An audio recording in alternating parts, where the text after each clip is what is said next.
জল আতঙ্কে গ্রামের পর গ্রাম। 7-10 দিন ধরে বন্যার জলে গ্রাম ডুবে আছে। নলকূপ বন্যার জলে ডুবে গেছে। পানীয় জলের অভাব। একতলা বাড়িতে জল ঢুকেছে। বাড়ির ছাদে ত্রিপল টাঙিয়ে মানুষ বসবাস করছে। এলাকার ছোটদের প্রাথমিক বিদ্যালয় সেটা খুলেছে। এমনই অবস্থা 1 নম্বর ব্লকের বালি গ্রাম পঞ্চায়েতের শ্যামবল্লভপুর, দামোদরপুর, মির্জাপুর, মালমহল, চাষিপাড়া, প্যাঁচড়া ইত্যাদি গ্রামে। এই অবস্থা শেওড়া গ্রাম পঞ্চায়েতের বেলে কুশমা এলাকায়। একই রকমভাবে নকুন্ডা গ্রাম পঞ্চায়েতের দেওয়ানচক, কোটা ও কুলিয়া গ্রামেও একই জায়গা। বাঁকুড়ার দিক থেকে বিভিন্ন খাল, বিল, নদ থেকে গোঘাটের 3টি গ্রাম পঞ্চায়েতের বিস্তীর্ণ এলাকা প্লাবিত। স্থানীয়দের দাবি, দ্বারকেশ্বর নদীতে জলের চাপ থাকায় বন্যার জল 15 থেকে 20 দিনের আগে কমবে না। গ্রামের জলস্তর বাড়ছে, যোগাযোগ ব্যবস্থা বিচ্ছিন্ন। বন্যার জলকে ফুটিয়ে খাচ্ছেন সাধারণ মানুষ। শাকসবজি থেকে শুরু করে ধান জমি সব জলের তলায়। কেউ ছাদে, কেউ সিঁড়িতে আশ্রয় নিচ্ছেন কোনো মতে জীবনযাপন। আরামবাগ মহকুমা প্রশাসন 3 দিনের বিদ্যালয় ছুটি ঘোষণা করেছে।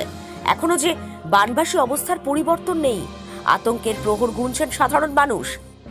বালি গ্রাম পঞ্চায়েতে সরকারিভাবে কোনো ত্রাণ শিবির নেই। বন্যা দুর্গতদের পাশে থাকার আশ্বাস দিয়েছে রাজনৈতিক দল, কিন্তু কোথায় তারা? টিকিটিও মিলছে না। গ্রামের পিচ রাস্তা ডুবে গেলেও প্রধান রাস্তা দিয়ে হু হু করে ছুটে যাচ্ছে নীল বাতি জ্বালানো গাড়ির লাইন। বন্যা দুর্গতদের অভিযোগ, কোনো সরকারি আধিকারিকই তাদের কথা শুনছেন না। জল যন্ত্রণার ছবিটা তুলে ধরলাম আমরা। পরিত্রাণ পাবেন কি? প্রশ্ন থাকলো নিউজ বাংলাদেশায়। এই যেভাবে কষ্ট করে রয়েছি, কি করব? রান্না খাওয়া ছাড়তে হচ্ছে। সব সময় কি গ্যাস কেনা যাবে? গ্যাস যতটুকু ছিল হয়েছিল, এবার উনুন কাটা হয়তো ছাদে। এইভাবেই হচ্ছে। হ্যাঁ, ইট ফিন দিয়ে তাতে দিয়ে একটা তরকারি জাহমাক করে খাওয়াচ্ছে। বেশি কি রান্না হচ্ছে? আলা হয়ে গেল একটা, আমাদের গাই গরু আছে, সে ভিটেই থাকে, কেউ দিয়ে যায়নি। সেই তিরবলটা পর্যন্ত দেয়। কিছুই দেয় না, কিছুই বলেনি। আমরা যাইবনি, দিত করে যায়নি, দেয় না, কি করতে যাবো সাথে? আর বছর চেয়েছুন, আমি নিজে চেয়েছুন, উনি চাইনি, বলছে চাইতে হবে নি। বলছে 2 তলা ঘর, তাদের আবার কি দিতে হবে? কেন? আমাদের 2 তলা ঘরে তো সবইতে চলে যাচ্ছে। ঘরটাই যে করে দাঁড় করেছি, সবইতে চলে যাচ্ছে, ফল ফসল কিছুই নেই। পানীয় জলের যে ট্যাপগুলো আছে সেগুলো তো দেখছি ডুবে গেছে। হ্যাঁ, সেগুলোও ডুবে গেছে। ট্যাঙ্কের মধ্যে যেটুকু উঠেছে সেইটুকুন খাওয়া হচ্ছে আমাদের। সেই জলই খাওয়া বাড়ি হচ্ছে। ঘরের ভিতরে অবস্থা কি? সেই জলে ভর্তি, জলের বাড়ির ভিতরে। স্কুল তো খুলেছে আজকে। হ্যাঁ, স্কুল খুলেছে, স্কুলটা ডুবেই গেল, একটু কমেছে, আবার আজ থেকে চালু হয়েছে। এখনো ছাত্ররা সব জুড়বে কিনা জানি না, কিন্তু স্কুলটা আজ থেকে খুলবে বলে শুনি। প্রশাসনের লোকজন কি এসেছিল? না, কেউ আসেনি, কেউ আসেনি। কেউ খোঁজ নিয়েছে? পঞ্চায়েত? না, কেউ আসেনি, কেউ আসেনি। কেন কেন এইরকমই হচ্ছে কেন আপনাদের এলাকায়? কি করে বলবো, এখানে প্রশাসন যে প্রধান, তার দিকেও বলা হচ্ছে আমাদের এইসব ডুবো জায়গাটার যে ব্যবস্থা করে দাও। আমাদের কিছুই বলছে হ্যাঁ করবো বলে এইভাবেই কাটিয়ে দিচ্ছে। হ্যাঁ।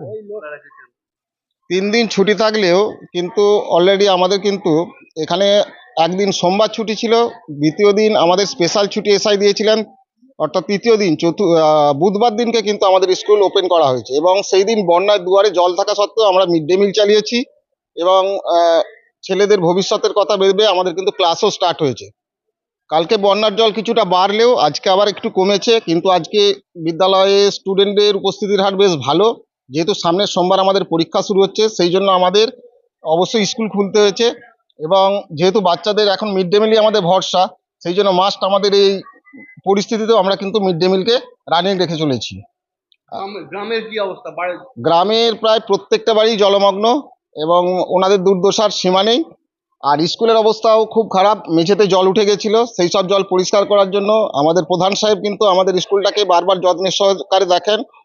দেখুন, আমি খুব ছোটবেলা থেকেই দেখেছি এবং আপনাদের মাধ্যমেও আমি জানাতে চাই যে ওখানকারের বন্যা যে পরিস্থিতি, আমাদের মূলত দ্বারকেশ্বর নদের জলে বন্যা হয়। আর বন্যাটা আমার এলাকা থেকেই আসে, ওইখান থেকেই জলটা পাস হয়। কিন্তু আমি আপনাদের মাধ্যমে বলতে চাই যে দলকার জলা সংস্কার না হলে আমরা যত চেষ্টা করি, সরকার প্রশাসন সবাই লাফিয়ে পড়লেও ওখানে জল কিন্তু নামাতে পারবেন না, কারণ শিলাবতী এবং কংসাবতী যখনই ঠেল দেয় ওই জল, দলকার জলার জল ওপর দিয়ে উঠে আসে এবং পেচারা, মালমহল, সাম্বল্লভপুর, আপনার ছোট ডোঙ্গলের বেশ কিছু অংশ এবং দামোদরপুরের বেশ কিছু অংশ এটা বন্যা কবলিত হয়ে পড়ে থাকে। আমরা প্রশাসনকে যথাসময়ে, আমি বিডিও সাহেবকে এবং আমার ঊর্ধ্বতন যারা কর্তৃপক্ষ আছে সেখানে আমরা চিঠি চাপাটি করে জানিয়েছি। জানানোর ফলে এই মুহূর্তে যেটা সবচেয়ে খারাপ অবস্থা, আমার বালি অঞ্চলের ওই জায়গাগুলো যে সবজি ফবজি যে চাষ হয় সেইগুলোতে খুব একদম অবস্থা খুব খারাপ হয়ে গেছে এবং এই সময় হচ্ছে ধান রোয়ার হয়েও গেছে। এই ধান রোয়ার ফলে হচ্ছে আমন ধানের একটা ক্ষতি হয়েছে, এটা স্বীকার করতেই হবে এবং আমরা কিছু কিছু যেমন ত্রিপল পেয়েছি আমরা সেগুলো দিয়েছি। আমরা চাইবো যে যেমন ধাপে মালতী মাতা হাইস্কিং মিল আপনাদের জন্য নিয়ে এসেছে সম্পূর্ণ ঘরোয়া পদ্ধতিতে চাতালে শুকিয়ে তৈরি কৃষ্ণভোগ মিনিকেট, ডহর, বাঁশকাঠি, মহারাজা জিরাকাঠি ও দুধেশ্বরীর মতো উন্নত কোয়ালিটির চাল। মালতী মাতা হাইস্কিং মিলে প্রোপাইটার পবন নন্দী ও জীবন নন্দী। ঠিকানা সুপারা, চাদুর, আরামবাগ, হুগলি। যোগাযোগ নম্বর 7432074210 অথবা 8972452835। আরামবাগ মতিলাল টেলিশপ ও স্যামসাং সার্ভিস সেন্টার, অনলাইন বা যে কোনো দোকানের থেকে সস্তা। আপনাদের সকলের প্রিয় মতিলাল মোবাইল, তাই আজই আসুন। পুরানো মোবাইল সারানোর চেয়ে বেশি দামে এক্সচেঞ্জ, 0% ইন্টারেস্টে, 0 ডাউন পেমেন্ট, 0 কস্টে মোবাইল ফাইন্যান্সের সুবিধা। আমাদের ঠিকানা পুরাতন বাজার, আরামবাগ হেডপোস্ট অফিসের বিপরীতে, আরামবাগ, হুগলি। আমাদের যোগাযোগ নাম্বার 7001304430।